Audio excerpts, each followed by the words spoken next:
Ladies and gentlemen, I have great pleasure in introducing to you today's plenary lecturer, Giacomo Chiari. From the beginning of his career, today's plenary lecturer has divided his time between crystallography and the conservation of cultural heritage. In 1968, in Iraq, and with his mentor, Giorgio Turacca, he proposed the use of ethyl silicate as a consolidant of mud bricks, and this method is now universally used.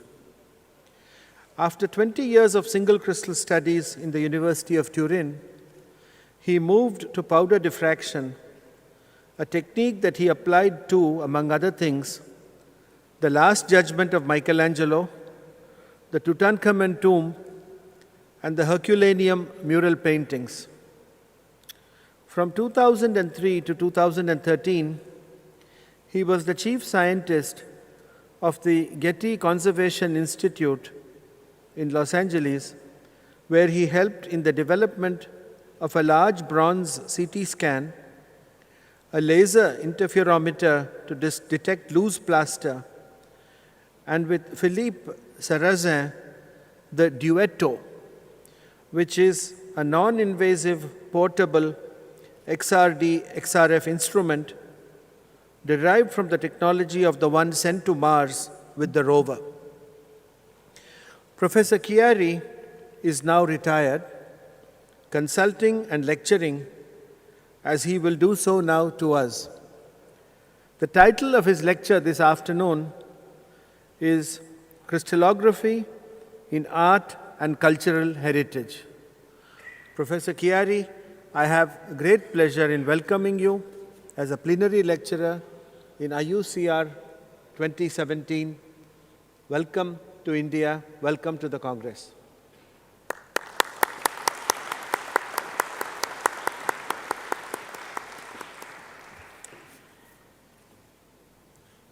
Thank you very much. Oh. This don't work? This one is better. Okay.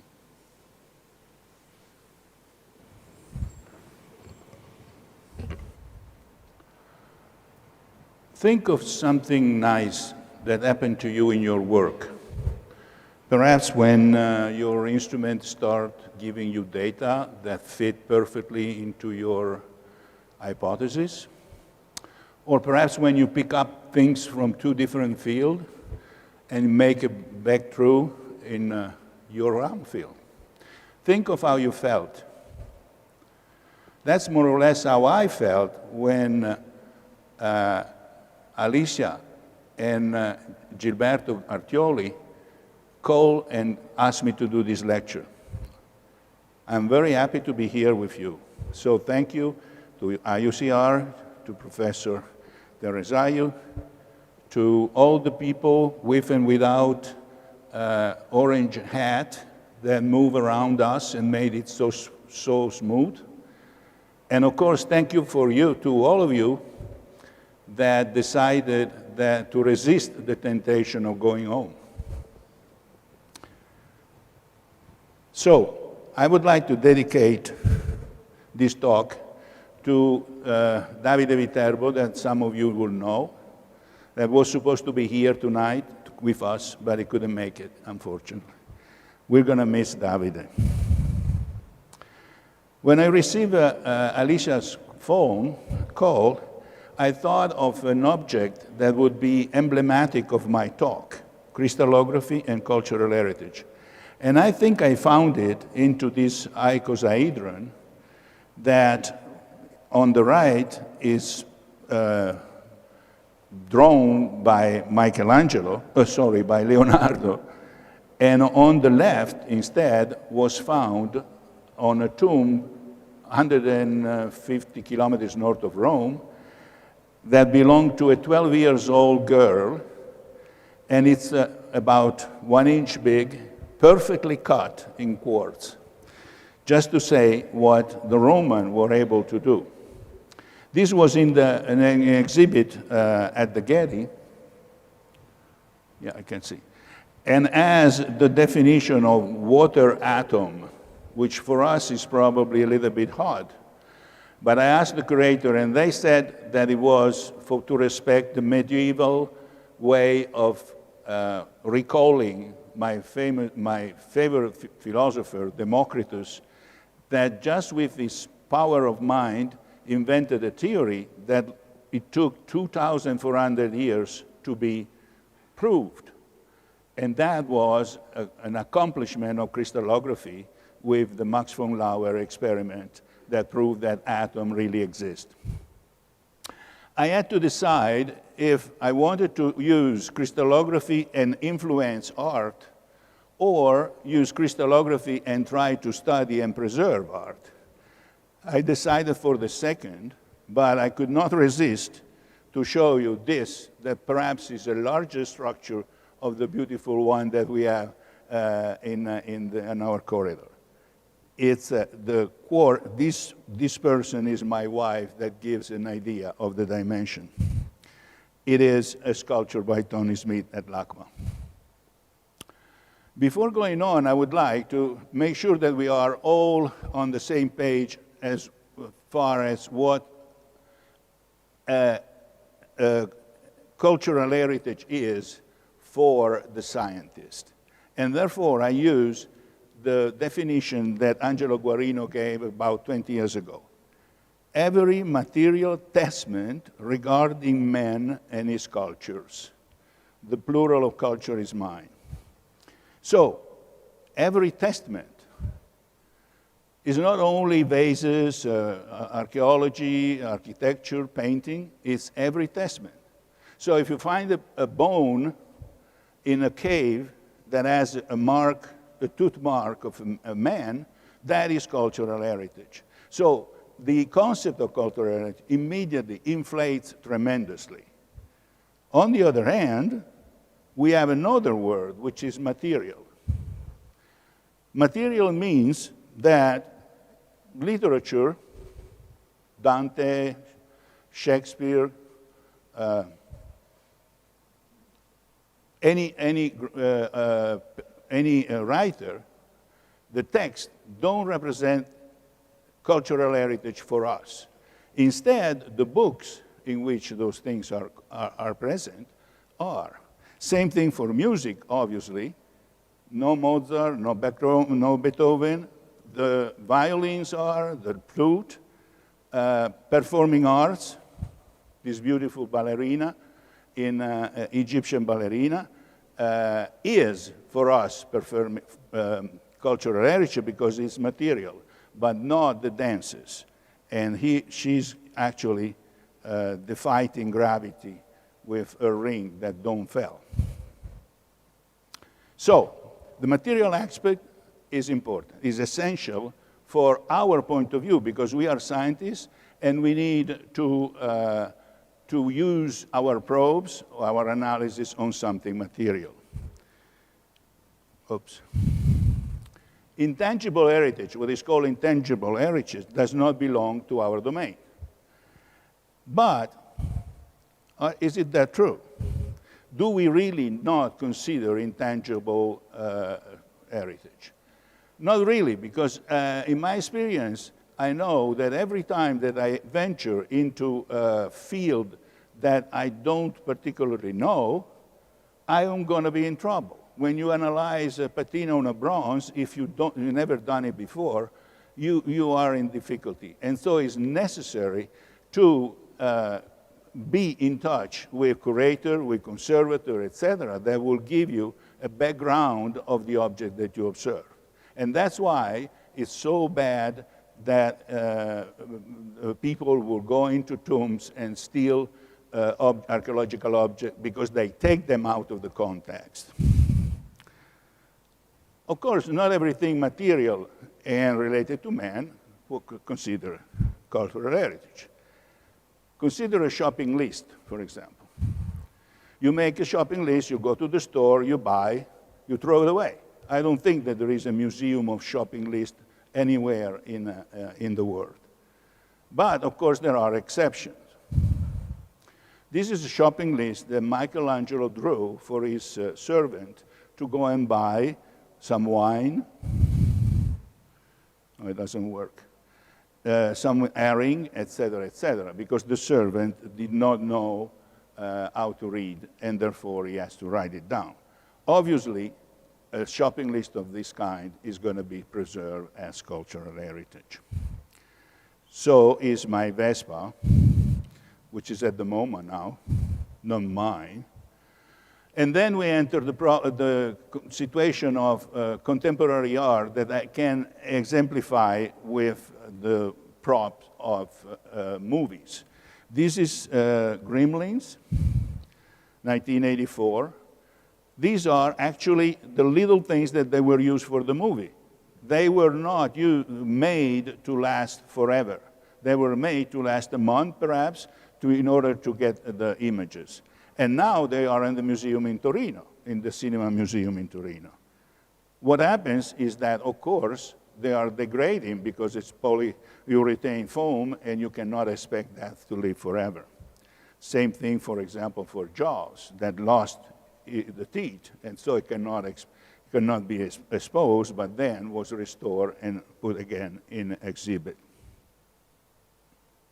But let's start from the beginning.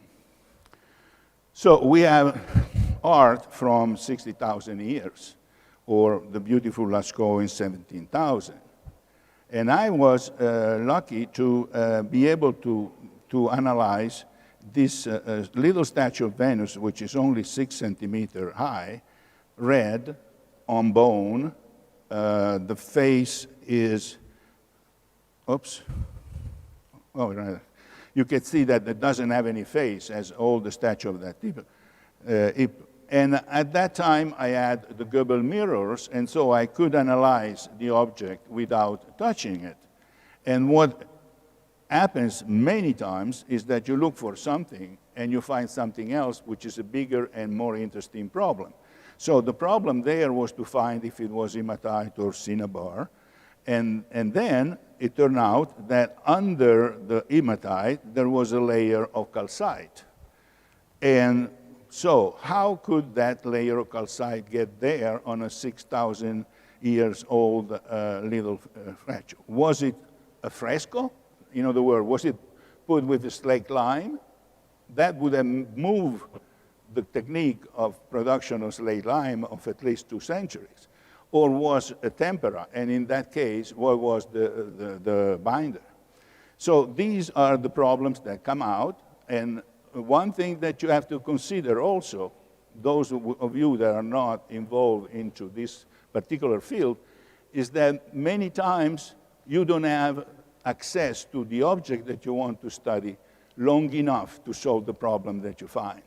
For example, a painting comes to the museum, the conservator clean it, you do some research, you find a nice problem, but then the painting has to go back, and you don't have access anymore. This was the typical thing. So I don't know what the calcite was doing there. More or less at the same time, they used Neolithic axes in so-called greenstone, which is jadeite and omphacite.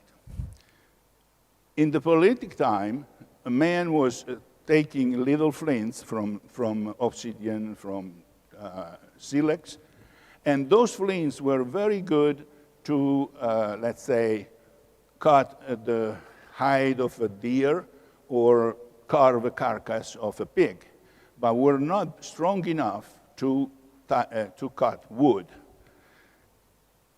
What happened is that with the green axes, you are able to do this. And the green axes have start from a little town near where I was born. It's called Alba in Piedmont. And we find some of them all around, all the way to Scotland. So this would be a very interesting thing to study the trades of Neolithic period by proving that an axe found in Scotland actually comes from Alba. Alba, by the way, continue to export very good things, like, if you like, truffles, for example. Anyway, so these green stone axes had a strong tenacity. That means that you could hit a tree very strongly, and the axe will not break, and instead the tree will be cut. So this means that using those axes, you can have poles, nice building material, new, making roof. You can remove the stump from the field and therefore produce very nice field in order to produce wheat, for example, produce surplus. The surplus needs to be saved in houses, should be controlled by somebody, the king, should be defended by somebody, the army, should be somebody that tells you when it's time to seed, and therefore the scientists and the priests were found. All these, obviously, are the foundation of modern society. And we can give this, the merit of this, in part, to these little axes of green stone. Here there is an example that there is an experimental archaeology in Torino, and they cut a pine tree this big in 20 minutes using one of those axes, of course made with using only Neolithic tools. Now, before this study, geologists were drilling a little hole into this axe that may have been resisted intact for 6,000 years. And we said, that's not good. And so we started looking for a non-invasive method. And we used an XRD, and we selected 2 reflections that were telling different story about the structure. And so one is on jadeite, and the other one is on facite, and the third reflection for control. Now, a lot of this structure, the structure of the sodium calcium clinopyroxene, were solved, especially in Pavia, by single crystal. So we had exactly the information of the unit cell. They refine the occupancy of calcium sodium into the octahedral side, and therefore, by looking at all those, we were able to build this triangle in which the lines are representing a structure with the same chemistry. Oops. So what you do using this triangle is, from the emphasite, let's say jadeite, you measure the 2 DH distances, and you bring it to the triangle according to the intersection of those 2 lines. Same thing you do for the emphasite, and you get another point which is close to the center, but not quite. So these will represent the quantity of sodium in the calcium side, or vice versa. We took also the third one to make sure that things are going well, and in effect you could see that the point is not really coinciding with the other one. So that gives you an idea of the error. By doing that, with a Goebel mirror, with a pointer that it was, with a little mirror at 45 degrees, was sending the light on the object so I could see where I was measuring, we were able to, for example, to measure this huge ceremonial axe that is certainly never been used to cut trees, but it was the power of some important person. We found and made axes in the pebbles that were in the river, but then Roberto Compagnoni, my colleague in Torino, finally found the source of the material, which is in the Monviso, which is the iconic mountain of Torino. But like anything else, there is an important play of the fashion. And so soon the stone axes were changed and substituted by copper axes. And this is one that was found at Similaun, that the famous Ozzi that you see here in the reconstruction of the museum in Bolzano and on the first picture, that was found frozen and is kept frozen still now. He was wearing that axe and it was mounted in this way. Gilberto Tioli took that axe and went to the hill in Grenoble to try to see what was the technology that produced it.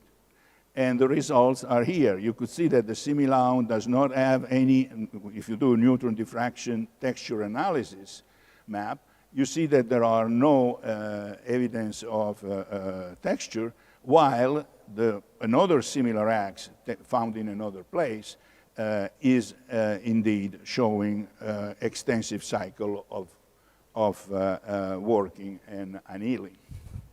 So these things, it's interesting that we can now see how a piece of copper, basically, was produced about 5,000 years ago.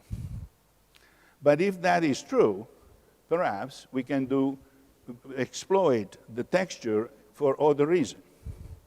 Dušan Stulik was, because he retired too, was the expert of photography at the Getty. And one day came and said, I have this daguerreotype. Can you see what this little black knot is? So I put it under Duetto, our non-portable diffractometer.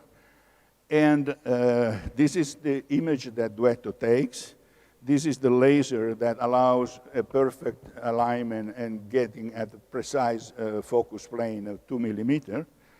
And what it turned out is, okay, that was sulfur, silver sulfide, but it was more interesting to see that the daguerreotype that I was looking, the 200 reflection was almost double or even more than the 111. While in all other, when you just take a bouillon of silver, this is the normal difference in intensity. So Dušan said, okay, but from 1839 to 1860, the daguerreotype were produced by cladding. That means taking a copper plate, putting some silver, and rolling over with heat. That produced a normal silver, let's say. But after 1860, they started doing by electroplating, by depositing silver with electricity. And that created a preferential orientation of the cubes with the face parallel to the sheet. So this was actually a little discovery that allowed to date a daguerreotype in a non-invasive way.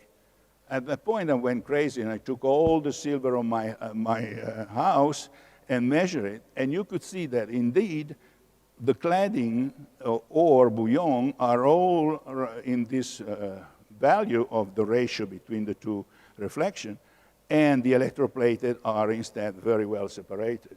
So this is a very simple way of dating daguerreotype, and if it's not electroplated, it means that it would have much more value because it's the ancient one.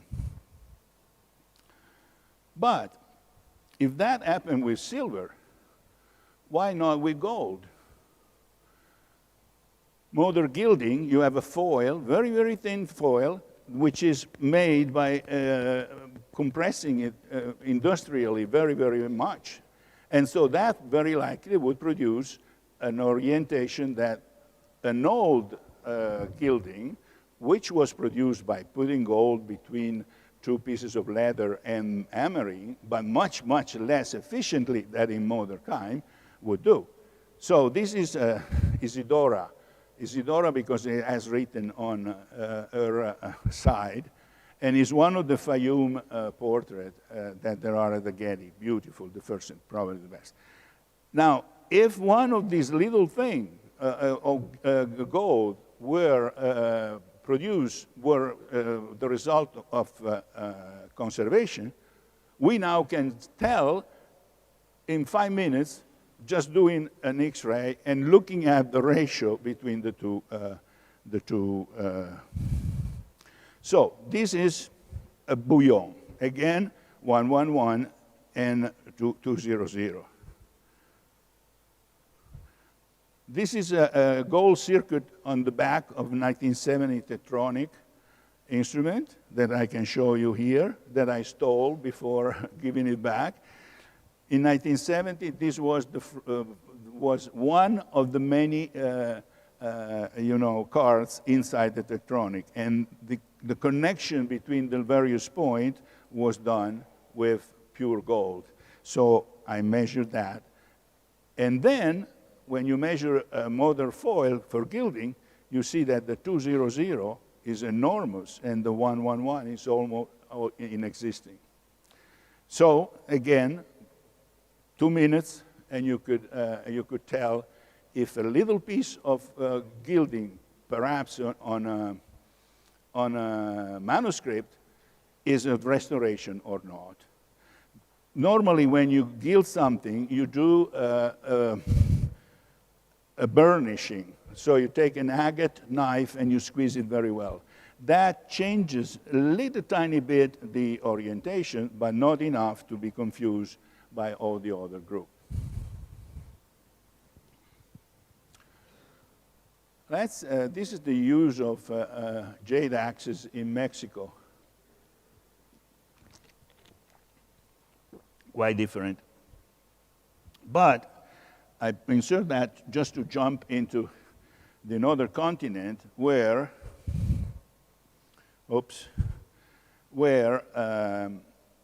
there is this beautiful image in the Templo Mayor. It's a vase this big of Tlaloc, which is the god of rain. And it's blue because it's entirely covered with the so-called Maya blue. The Maya blue has been used for big murals in Bonampak, and you could see it at many different levels. For example, this is our meters, but you divide it by 1,000, you get a millimeter. And so you see it in the microscope, and you see the cracks. Then you go to the SEM, and you see the clay that is very fibrous. I don't know. Oh, it's not so clear. And then we solve the structure, and you find it at atomic level. So all these are different ways of looking at a single sample. If you do an X-ray, you find palygorskite. You do the SEM, and you see this incredible fiber, this almost fractal, and each one of those fibers has canals inside. This is and inside the canal, it was thought that indigo will fill in because it fits perfectly. So we went, since it's all powder, we went to the synchrotron at Grenoble, and we refined the structure of both the clay and Maya blue. And when we look at the Maya blue with the coordinates of the clay, in the Fourier difference, we got this particular nice peaks. This is the indigo at the same level, at the same scale. And when you put it on, that was one of the moments that I was talking at the beginning, very gratifying. But there was a problem of orientation, of disorder inside this structure. So luckily enough, we found that Gundula Voss, that works in Bayreuth, I don't know, did in the deuteration of indigo, but he put two deuterium there, and only on one side for this, okay? So we use this product that she gave us we we create Maya blue with this indigo, and sure enough, you could see that these two have a double electron density with respect to that. So there is a total disorder. So everything was apparently fitting well. The indigo will go into the canal, form two strong hydrogen bonds that will never broken. You can put it in boiling nitric acid and nothing happens, in soda and nothing happens, etc. And I said, well, wait a minute. Goes there, forms these bonds, and then said, this is not ready yet. Releases those bonds and goes into the canal for another molecule to come in, and so on and so forth. It was not sensitive. So we did some calculation, and we find out that the clay likes water more than indigo. So Jim Drusick at GCI did for me just a simple thermal analysis. And what we see is the black is the clay, the red is the Maya blue. We are here around 100 and something. So is the temperature in which the adsorbed water on the surface will go out. And you see that there is in the clay almost double the quantity of water that goes out. So that indicates that on the surface of the Maya blue, there is something that inhibits the position of water. Then we go to the next point, and this is the point in which the zeolitic water goes out from the canals. And you could see that there is the same amount. So it's no indigo is inside the canal because it's all water. And then you go down and there is the complete destruction of the structure, and indigo does not leave. So that was, for me, the proof that indigo does not go into the canal, but goes over all the surfaces of the clay, and enters in all the molecules enter independently from one another very quickly, and it's an experience that is nice to see. You take the clay, you put it in the oven at 350. You let it cool, but not to temperature. At 200 or so, when it's still very hot and has not absorbed water, you throw in a little indigo, and in one instant, it becomes all turquoise. And that's how Maya blue was formed. So,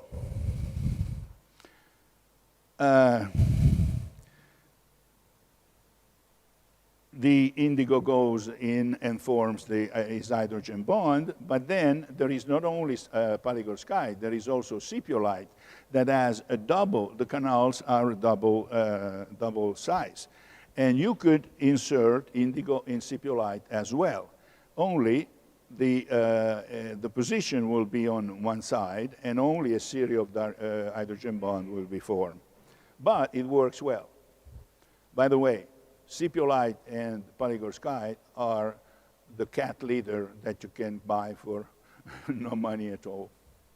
So we thought of doing something else and say, why using only indigo? We can use a whole bunch of different organic molecules that have more or less the same shape and more or less the same chemical reactivity. And so, for example, we put the methyl red complex that is already been studied, and we did what is called the Maya use. But, okay, it's a story that I leave out because it's a failure in the sense that these did not have any application. Now, if we come back to the old world, we have another blue that's interesting, which is lapis lazuli. And one of the first applications was in the standard of Ur, Sumerian. It was interesting that they, you see, this is the king of Ur. These are all the other kings that bring presents of various kind. They made this king a little bit bigger than the other, and without knowing that it would not fit into the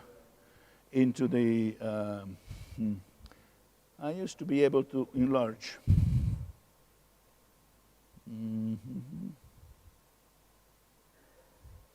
Now probably you see it better, right? You see that they move the contour a little bit high to fit the figure of the king. These are the kind of things that I love.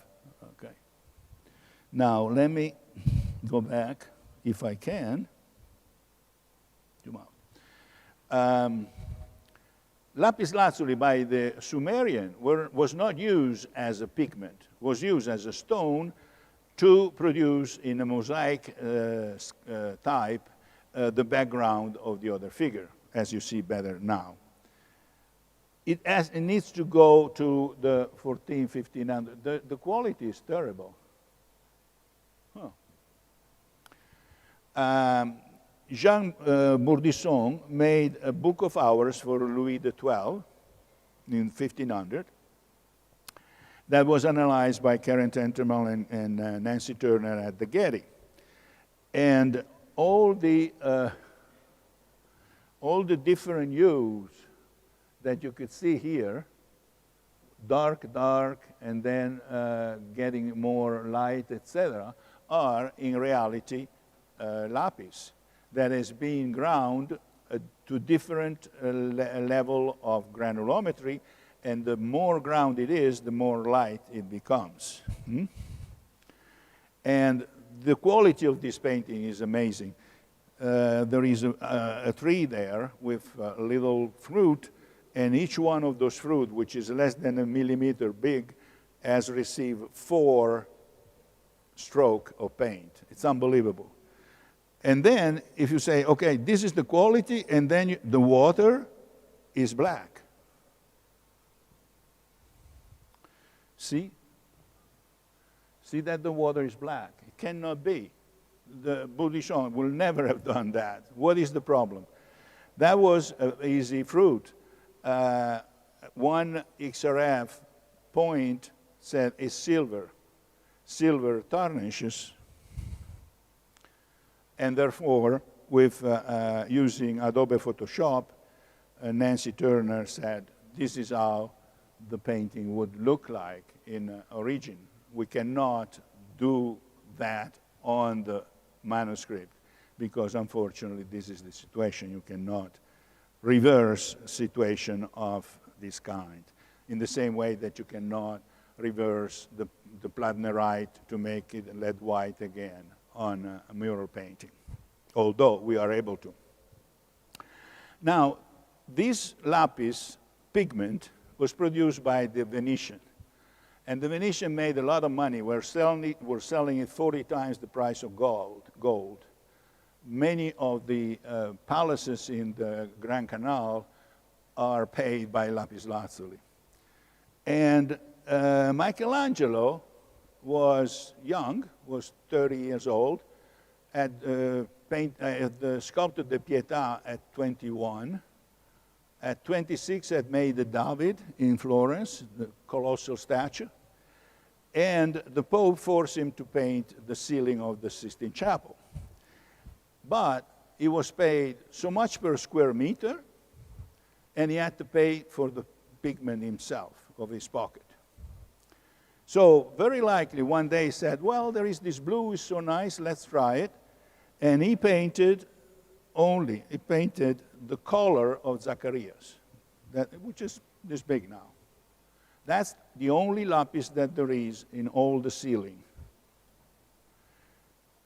30 years ago, later, he was paid with a salary, and the Pope was paying for the pigment for him to finish the Sistine Chapel and make the big last pigment. So look what he did. You could see that all of it is blue. It's all lapis lazuli, and it's just beautiful. I can speak an hour on this, but I don't probably able to.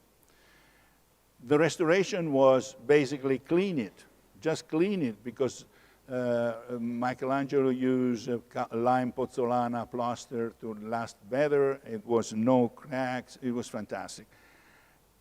Being over the altar, there was all the soot for the candles, and this was the situation. Plus another problem. And the other problem was this intervention sometime. This was called the Bermudas, or this one, terrible repainting for covering up the nudity that Michelangelo left. Time has passed, we are in a counter-reformation situation, and now they don't want to have nudity in the chapel.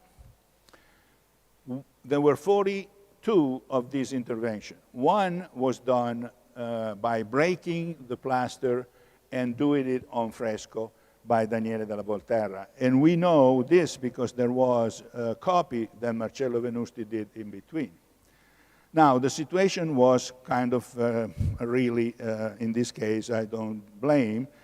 This is San Blas that has his martyrdom tools, which are wool shredder, and is concentrated on Santa Caterina d'Alessandria with the broken wheel, which unexpectedly is naked. This was the only representation of Saint Catherine naked. So Daniele intervenes and turns the head of San Blas toward the Christ, which is in this direction, and puts a little green vest on Santa Caterina. So in this case, we don't have Michelangelo's original because it was broken. In all other cases, we have instead are made of tempera, our tempera intervention on a fresco. Gianluigi Colalucci, the head restorer, one day said, kidding, said, we can come here with a sponge, we remove these, I paint it again, and nobody would notice. Of course, we didn't do it. This is an example of one of the interventions of Daniele da Volterra. Interesting, Michelangelo died in February 1564. At the end of March, there is the first payment for the scaffolding for Daniele da Volterra to go and start painting these things. So they let that he died, and then they intervened. Now, this was the lucky part. St. Peter, you have a large intervention of the 1700. Here, I don't know if you see it. Yeah, it's that right there. There is the original Daniele da Volterra. So we took a sample from there. We took a sample from here, which is only 17, and we took this little point, which had both of them. That was the key to interpret all the X-ray that were done, and it was nothing special. It was just typical X-ray. Why? Because the international committee had decided to keep the very old one and remove the one of the 1700. Now, 1560, 17-something is less than 200 years. These are mural painting, mural pigments. I was not expected to see difference. Instead, and this was that little tiny speck that gave us the, this is mortar, Michelangelo, ochre of Daniele da Volterra, and lead antimonate of the 1700. So each painting had used a different yellow, and by doing a simple X-ray, we figure out which one was which. Perhaps it would not be necessary because this is the figure after a cleaning of the figure. And you could see that the intervention is very, very dark, much darker, because it was tuned to the, what the figure looked like when it was dark, when it was dirty. And then, when it was removed, there was nothing underneath. There was another problem. Uh-oh. This is the sky. You see marks, white marks. We didn't know if they were painted over or removed the dirt. Certainly, there is no running of anything, so it was not a liquid. Must have been a paste. Inside, the lapis was clear. No, it was not acidic. And, I don't know, yeah, you can see that. These were two white lines, and in the middle, there was this that shows that is dirty. So what could have been in 1700 or so that was not a liquid, was a paste, was cleaning, and it was familiar to them. They knew that. And I thought, well, they wash clothes with ash. Perhaps that's what they use. And we did a little trial, and we did these 3 lines with checking that did not destroy. And this was the product that they used cleaning. And I think it was pretty much a good hypothesis. It's also interesting that we are in 1994. Professor Sciuti from La Sapienza took a portable, transportable XRF to analyze the whole thing. And this is it. And notice that this is a container of liquid nitrogen that was taken on the scaffolding thanks to the fact that, of course, now we have handheld and we have portable XRF in the Tutankhamun. But the situation in which you have many layers in our field is very common, as you see there. So is it possible to do a stratigraphy without touching the object? And we tried with Duetto, and this is the X-ray beam. From here, we have this diffraction, let's say. If there is a layer and the same substance is at the end of the layer, you have another position. So this is the shift that you can have when you are out of the focus of your thing. Obviously, not obviously, but if you use a peak that has a higher 2 theta, the shift is larger. So each peak will have a different shift. I moved out of the focus plane. I plotted the shift versus displacement is linear. We did quite a bit of calculation here in order to get an equation that will fit all the different value of 2 theta. And this was for Daniel Martin Ramos in Granada, and of course Philippe Sarrazin that made the instrument. And we came up with this function that is, you could see very well that there is only the 2 theta that you expect from that peak and the 2 theta that you measure. You insert it in this equation and you get the displacement. So you can calculate how deep is the substance that has given you the diffraction. Mamma mia. So let me tell you something about Egyptian blue, to stay on the blues. This would be emblematic, but it's Egyptian, but it's blue, but it's not Egyptian blue. It's just a cobalt glass. If you go to a store in Roman time, you would buy pellets of Egyptian blue like this. If you do the structure like we did, you get this, where the copper is 4-fold coordinated in a planar way. It's not very stable coordination. And if you look at the 010 projection, you could see that between the 2 coppers, there is basically nothing for 5.2 angstrom. So 4-fold coordinated with nothing underneath, it can easily vibrate, and that's what it does, because it absorbs red light and re-emit luminescence in the near infrared. Giovanni Verri is the one that proposed what is called VIL, which is a way of seeing Egyptian blue exploiting this luminescence. He came, we invited it to Tutankhamun, and he brought his LEDs, camera on stage, dark, and about 20-second exposure. Dark is needed. So we couldn't do it during the day. We pay the guards and say, okay, at 5 o'clock, we're going to do the bill. And at 5, we say, turn off the light. And Giovanni and I were in and realized that we were inside Tutankhamun tomb in the complete dark with the mummy right there on the next room. And we heard a sound like something like that. And wow. And Giovanni took a light, and there were 2 crickets running on the floor next to the mummy. That was quite... Now, this is the image that we got. And you could see that here and here, the blue, which now is white, is not present.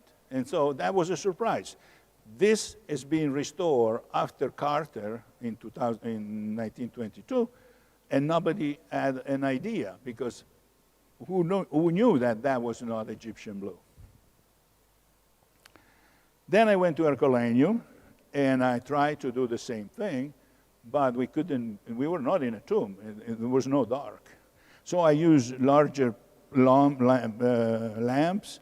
I asked 4 people, including Giorgio Torraca, to screen, and nothing worked, until I thought of using a flashlight. And that was, for me, the solution, because the flash is much more powerful, but it does have infrared. So you need to put in front a filter that will cut the infrared on the flash. Then you put a filter that will cut the visible on the camera.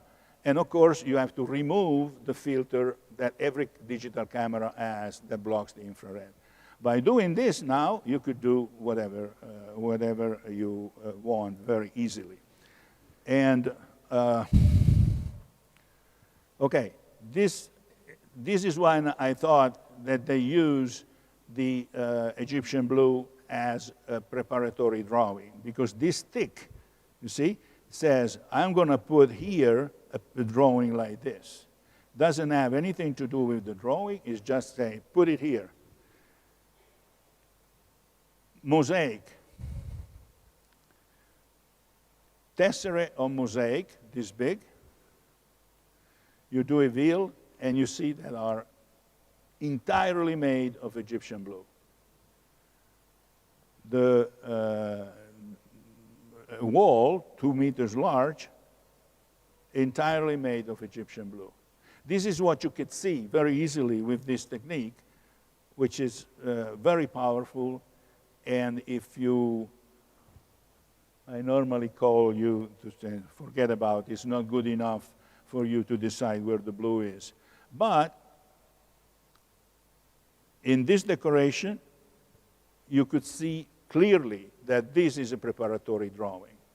There is no way that something as refined as that, with these little lines, as Egyptian blue in this position. So why did they use Egyptian blue for preparation? And my idea is that they had so much that they didn't know what to do. If they produced tesserae and they cut those pellets in order to make it flat, all the rest was ground and used as pigment. And that's why they start painting blue entire wall. The veil can also be used as an authentication, because many times you have, let's say, a bust that can be either Roman or can be of Renaissance, that they were making it for the grand tour of the British guys. But look at this guy, this Geronimo. That's what you get. So there are little tiny points.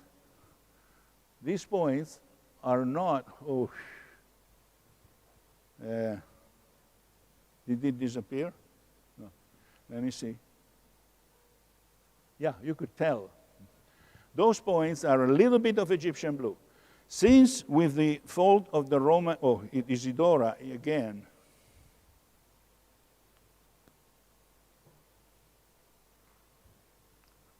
It's almost invisible. I'm sorry, the quality is no good. But only the little corner of her eye contains Egyptian blue.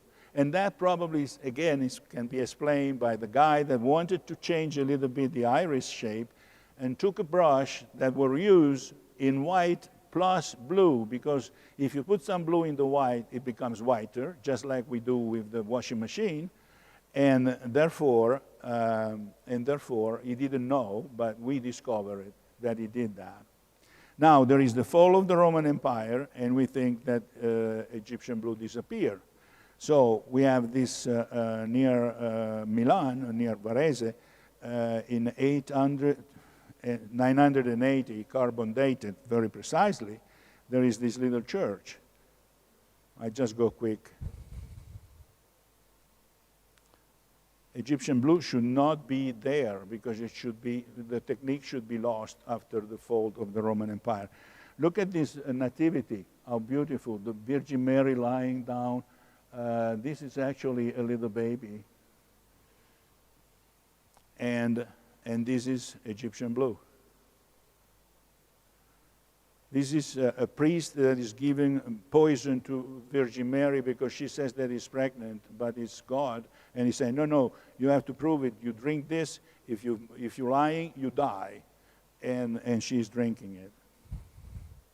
And look at that. So also the stories are not gospel, but are the apocrypha. These are the three wise men with beautiful blue pants. So, many other situations, we get to this one, which is 1524, and Giovanni Battista Benvenuto is a Virgin Mary. He thought of having bought lapis lazuli from the Venetian. In effect, they gave him lapis with a lot of Egyptian blue that he didn't know, very likely, that it was there. So basically, we have a proof here that somebody was cheating. And just to close with Egyptian blue, this is the last application of this technique, which is for fingerprints. And the Gregory Smith was probably talking to some forensic guy and said, our powder does not work well, and he said, why don't you try with very fine Egyptian blue and then do a bill? And that's it's what happened. And now it's very famous. It went to National Geographic. And I don't think I have time. This is too bad because, sorry. I have to finish. Okay, let me see if I can, no.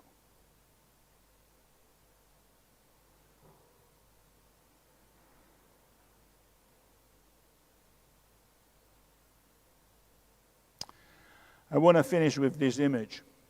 Go back to Michelangelo and see that the Last Judgment is not pronounced yet. The harm is still up there. That's why all the saints are scary, because they don't know where they're going to end up.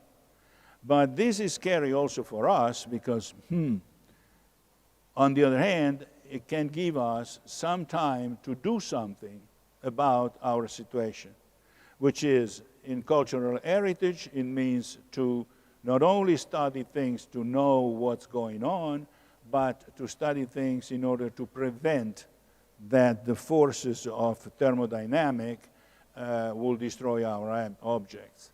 And therefore, this is what I am concluding, inviting you to be active in preservation, not only of art, but of our planet. Thank you very much.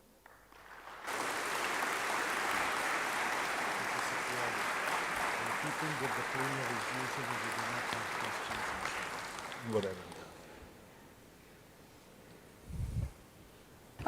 Professor Chiari, thank you so much for this fascinating journey across cultures, across time, across materials, across human beings, across endeavors,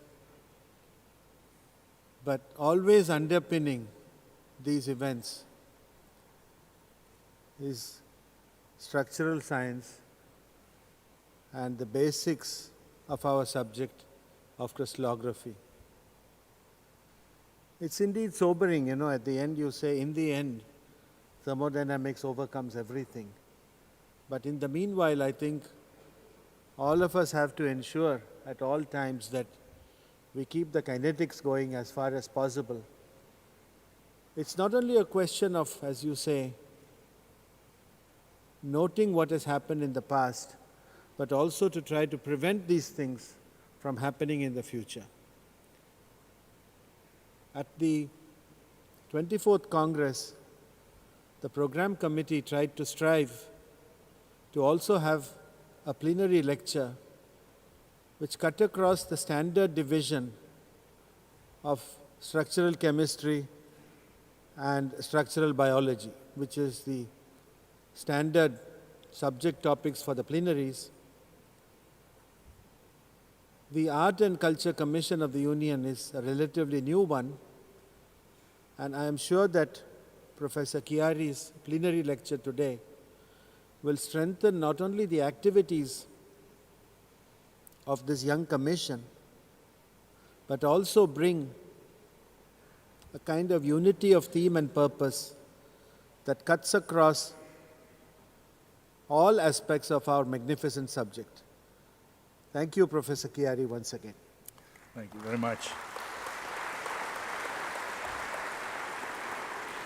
I invite Professor Malla Reddy, please to present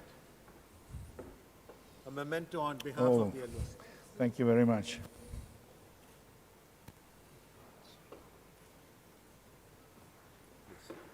Can I go?